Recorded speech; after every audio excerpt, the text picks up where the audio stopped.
Hello everyone, this is Joseph from Talon Productions, and today we'll be looking at the Transformers MP-52 Masterpiece Starscream.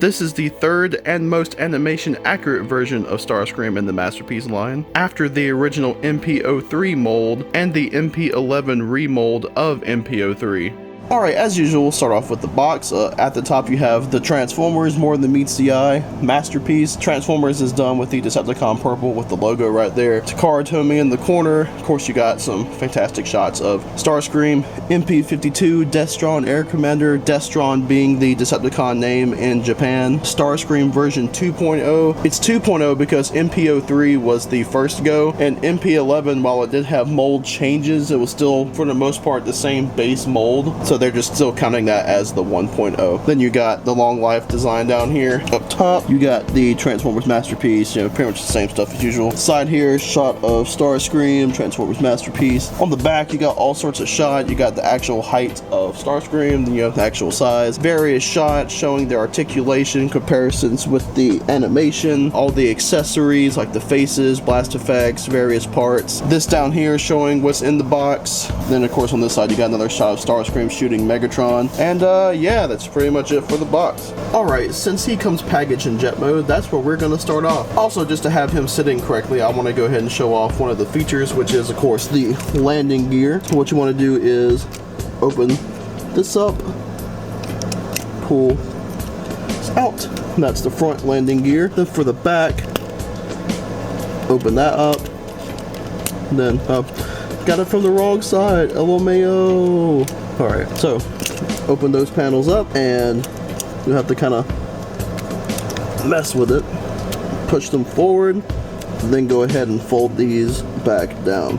But yeah, here he is on the landing gear, and I think that this jet mode is absolutely fantastic. Starting off, let's just go ahead and knock this out. He has a decent bit of undercarriage. Personally, it doesn't really bother me, if I'm being honest. A lot of Jetformers have this, and it's even going to happen with the Masterpiece stuff, and I really don't find it to be that bad. Some of the pictures made it look a little iffy, but in person, like I said, for me, it's not a problem.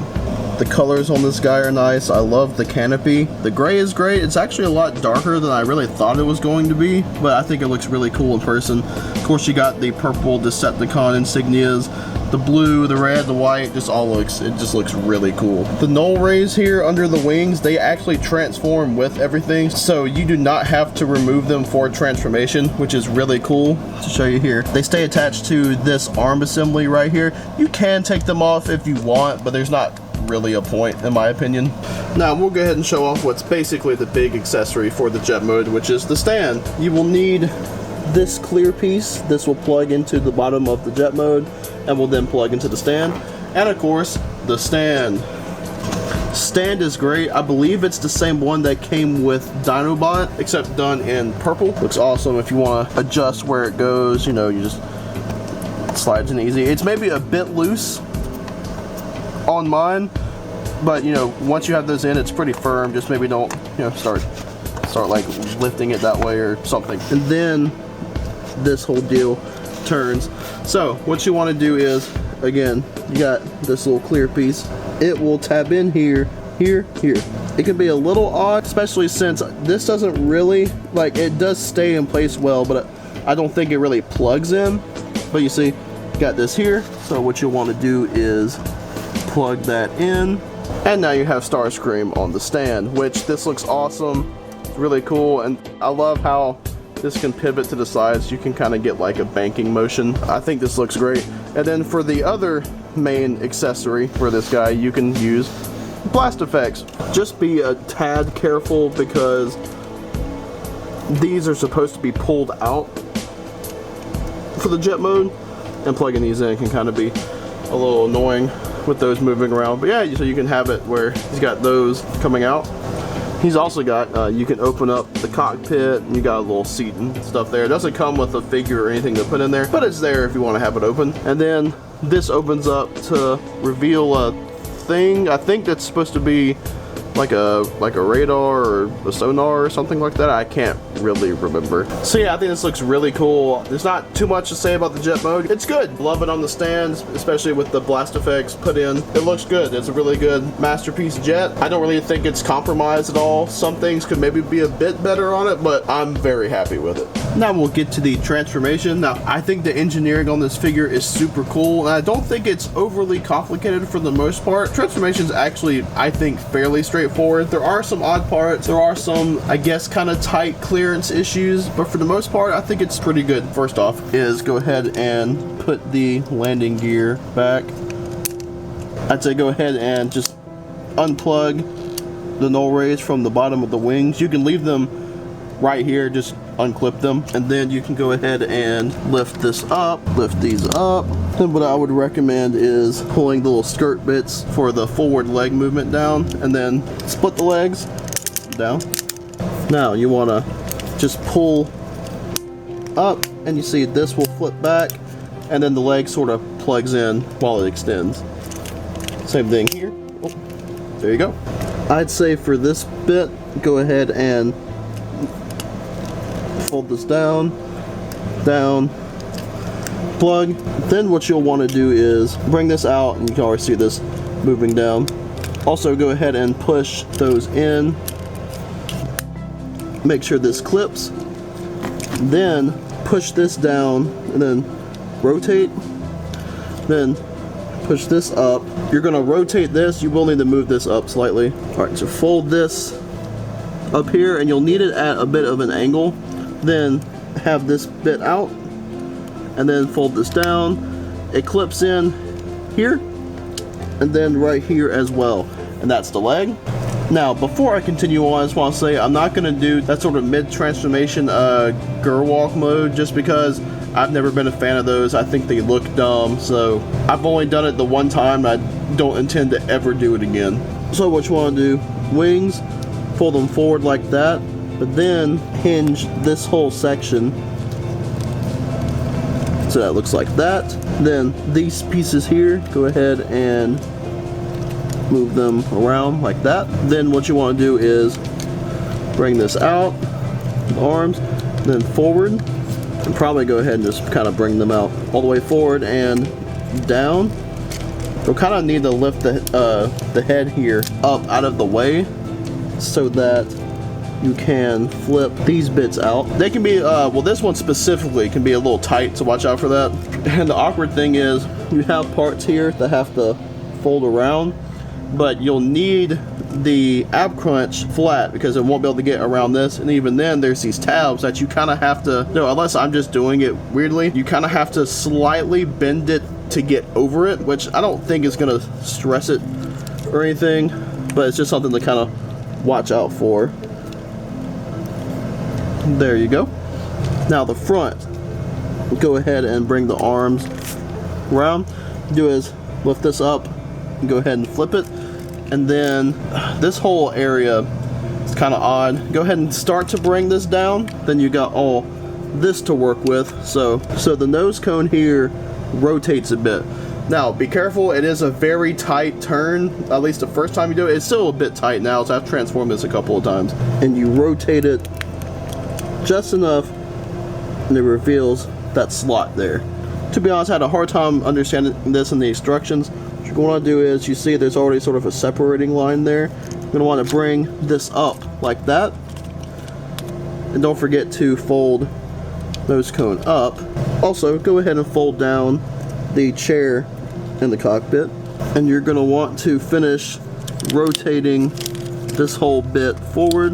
And Starscream's head has the same trick as previous molds with the collapsing sides. And once you have the real cockpit behind the fake cockpit, make sure this is up.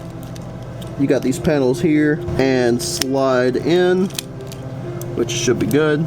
Then you got a slot there, plugs in.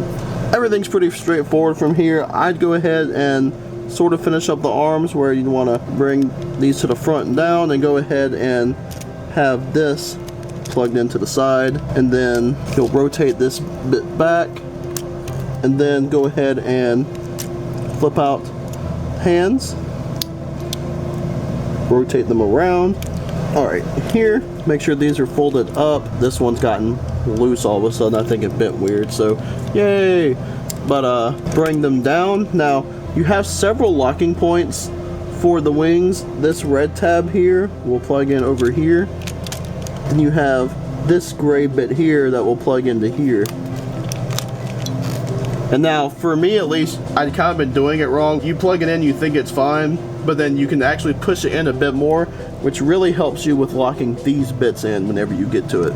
Plug it in to make sure it looks like that. So with these, we'll go ahead and get to one of the really cool engineering tricks. The way that these work and the legs are, in my opinion, the masterpiece moments of the figure. Fold these bits down. So you do have a lot of cool detail in here. Fold this down, and you want to rotate these, and just be careful because there have been people saying this area up here has developed cracks. I've been lucky enough that hasn't happened yet, but that can happen.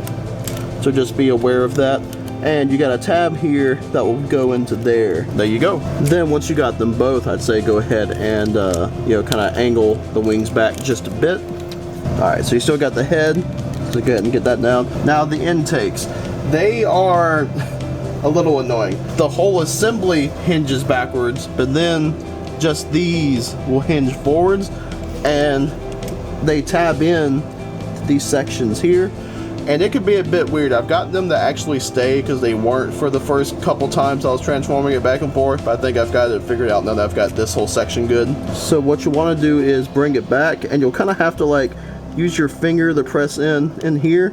So try to tab it there, and once you have it tabbed in right here, slide this forward, and you shouldn't have any gap. And for the null rays, you'll want to lift this panel up. Careful, that's a bit tight, so you want to be careful because I feel like putting too much pressure there might break the thing. But then you will flip this out. Bam, simple as that. And last but not least, I always forget this bit, make sure to slide the kneecaps up. And here is Starscream in his robot form, and man, this thing, for me at least, is just genuinely stunning. He is very accurate to the animation model, and with that cartoon likeness, I really think he looks great. The colors are awesome. You know, obviously more red and blue show up here. Some complaints have been leveled at, you know, the backpack and, you know, some of the kibble. I think it looks fine. It's really not that big or hanging off too much or anything. Like, I just don't really see a problem. Yeah, sure, some of this is maybe a bit messy back here, but like, who cares, man? Like, it looks fine. Some people complain. I know this is, you know, masterpiece, but some of the complaints about some of these things I just feel are kind of ridiculous. He looks great. This figure has been real fun to mess with. This thing has a really good feel in hand. I don't know if it's maybe the die cast. Like, I think it's all in, like, in the chest and sort of like the crotch area. It feels really solid in hand. It doesn't sort of have that wobbliness to it that MP-52 had. Overall, it just feels great. Alright, so here's Starscream with all his accessories. He's got the Megatron gun, which any of these blast effects can go onto. The only thing is, the tabs I feel like are either a bit thick or the hand slots are too small, just because it doesn't really fit all that well. But it has the standard Masterpiece slot thing, so you pretty much know how it works. But yeah, and you can get blast effects, just, you know, plug in, like, you know, something like that. Looks good. Going from there, you got this cool little smaller blast effect. You still got the two from jet mode. You could use for the guns if you want, but that would look a little awkward since you got just that bit. They can still fit since he's got the rockets in the heels. He's got this big blast effect here, and then you got what I think is my favorite one. Just this one looks pretty cool. You attach it. Looks awesome. And then they do fit on to the ends of the null ray to make it look like they're being fired. And that's how all of them attach. It's good stuff. Then he's got this little claw hand, which articulates here, that grabs this piece of rock. I forget what this stuff is, but I do remember the G1 episode it's from. And then you got this drill.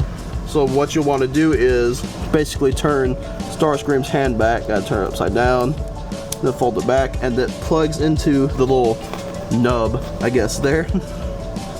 And there's the drill, which I think looks pretty good. I'll be honest, it's not really something I'm gonna have attached to him a whole lot, but I think it looks good. And then same thing here with the claw.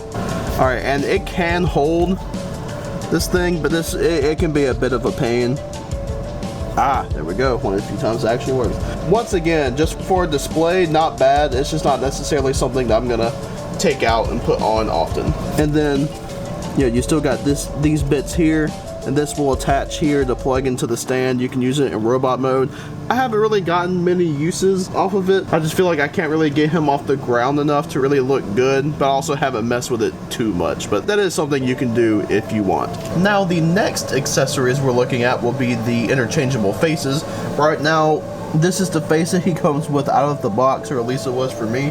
This is sort of just like a neutral face, and how you remove these is just lift up and pop off. Fairly simple. There's just a tab there. This is usually how the Masterpiece figures work with interchangeable faces. Then you kind of have to line it up a bit, make sure you got the eye parts in there first, and then plug in.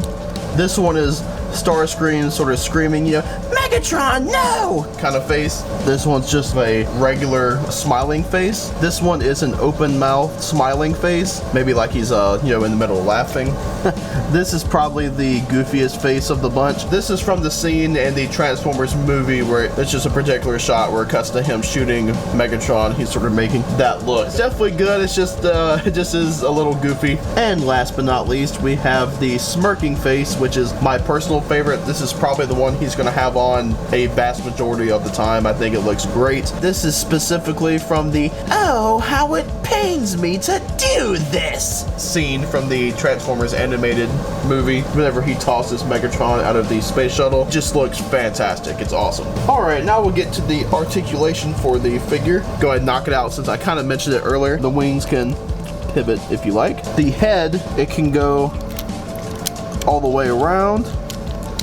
You can look up pretty dang far thanks to that joint there, and you can actually extend it so he can look down a decent bit too. Yeah, he's got some great head